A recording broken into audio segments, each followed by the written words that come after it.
I'm going to say this as succinctly as possible. Bryce Young did not play well enough.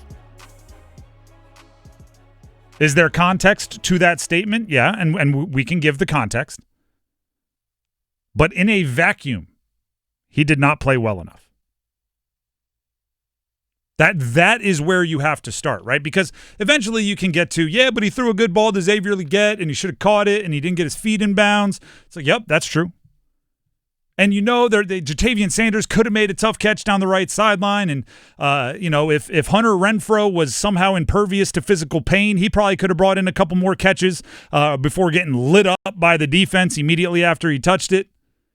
Teteroa McMillan could have made a highlight catch on a touchdown, and maybe there was some DPI on that play. Sure. At times, the offensive line wasn't great. Absolutely. Play calling wasn't. We could get into all of it. There's blame to go everywhere.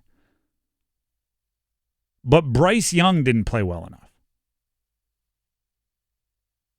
And he's a third-year player, number 1 overall pick, that has been given a lot of context.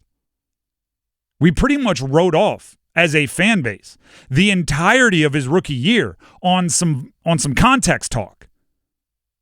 Yeah, but the offensive line and the receivers and the play callers, and they fired this guy and they moved this guy, and we just looked at a bad year of football and said, all right, we won't hold it against him. And then he played mostly another year of bad football last year, came on late, and we again wrote everything off prior to the hot stretch because of context. Now he comes in this year, and he plays another game where he's not good enough. And again, taking all of that into context, he also fumbled, right? And we can all quote Denzel and remember the Titans, right? Your blockers were bad. Your blockers don't have anything to do with holding on my football. How many feet are in a mile, Petey? Like, we can do the whole thing. Fumbling is never okay. The interceptions are never okay. And when you have the opportunity, right, despite all those things that went wrong, when everything aligns, he was the weak link a few times. I don't think Dave Canales called a great game as a play caller.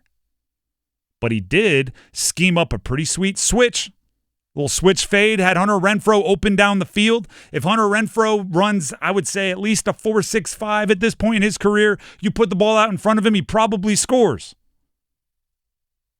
It's underthrown by Bryce. Incompletion. What could have been a big play becomes an incompletion. You're in your third year. How is the operation so sloppy? How are you still taking forever in and out of the huddle? How are you still breaking the huddle with 25 seconds on the clock and somehow having to rush to snap it with 1 second on the clock?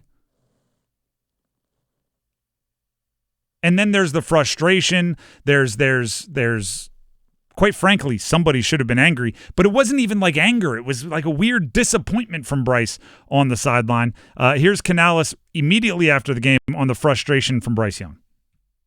The things that we're looking at are fundamental things. Yeah, Jake, I don't want to get too much into the what happened there. I just feel like it was kind of a sideline conversation, but I think you're right. There was frustration really all across the board.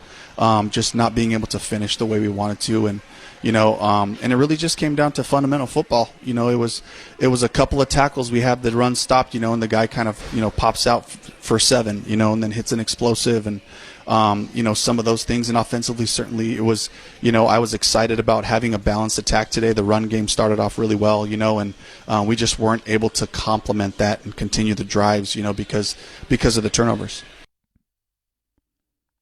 He's frustrated because the offense was looking like trash. Yeah. Like, it doesn't have to be more complicated than that. Mm-hmm. He wasn't walking off the field after a touchdown. He was walking off the field after another failed drive. Yeah, he was frustrated. Yeah, he was mad at himself. Yeah, he was probably mad at some teammates. Probably mad at the coaches. Mad at the situation. At a certain point, you have to own up and be a football player. And actually, just during that piece of audio, Dennis jumped in, and as we sometimes do, we chat during these little breaks in the action. And Dennis goes and people are trying to say the interceptions aren't Bryce's fault. And Dave Canales said he's got to see the safety. Right? Do we have that audio? I don't have that audio, perfect. but handy. But he said today that, like, the first interception, he has to see that safety driving down. He said that's on Bryce. And even the second one, he said he's trying to get it to Dowdle, but threw it in a bad spot where Dowdle couldn't catch it. It got tipped, and give the DB credit for making a great catch. This is where I think the amount of information that we are made privy to about the NFL is turning our brains into applesauce. It's turning our brains into mush. Did anybody see, like I'm talking about, you just watched the game. Did you see the interception that Bryce Young threw? Okay. We're talking about the one where the safety came flying down to make the interception. Okay. Did you see it? Like actually see it? And if your first thought was the wide receiver needs to cut him off, if your first thought was, did he run his route right? If your first thought was, is that where the safety was supposed to be? If your first thought was anything other than the common sense point of, when you're the quarterback and you see a defensive player in position to make the catch, you don't throw it. You're thinking too complicated. You're thinking about separation scores, and you're thinking about route running win percentages. You're thinking too much. There has to be the most important part of a football player's decision making has to be common sense. Has to be. Do you know what was always a good answer for not throwing something when you go to the sideline talking to your coach? I didn't like it. That's all it needs to be, right? Because sometimes, like if it's cover 2, the safety shouldn't be there, right? The linebacker shouldn't be dropping there. You don't throw it because he shouldn't be there if he's there, right? I didn't think the window was big enough to complete the pass, and I didn't want to give the safety a chance. Boil it down to you're playing in the backyard sometimes. I didn't throw the ball to him because I thought the defensive player was going to intercept it. Not, well, the read told me that I should have thrown it to that guy. So regardless of what I saw, I was going to throw it to him.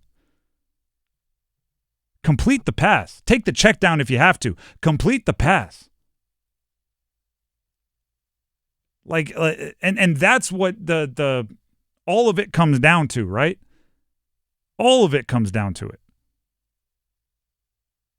You have to look at a complete, entire situation and see if you understand what's going on.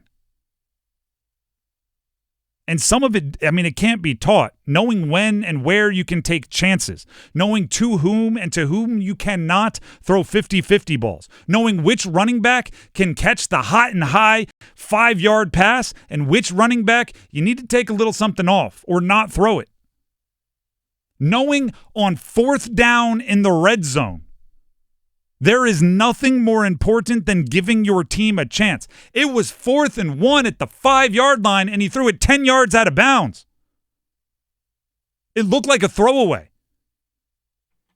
And I'm only saying it looked like a throwaway because I'm giving him the smallest ounce that it was just the worst throw in the world rather than an intentional throwaway. Maybe he was trying to throw it to Ja'Tavion Sanders and he missed 25 yards left and 10 yards up. That would be the better of the two options because deciding to throw it out there is awful game management. Canales said today that looking back on that play that which we saw Ja'Tavion Sanders was open, but that he maybe thought that Xavier Legette was going to break to the back pylon as opposed to the front pylon. He was okay. That's the reason why he threw it back there, thinking Legette was going to break to that spot. He was going to break to the back pylon, grow 3.5 feet in height, and also a wingspan of 9 feet, or hit Ja'Tavion Sanders, who was open.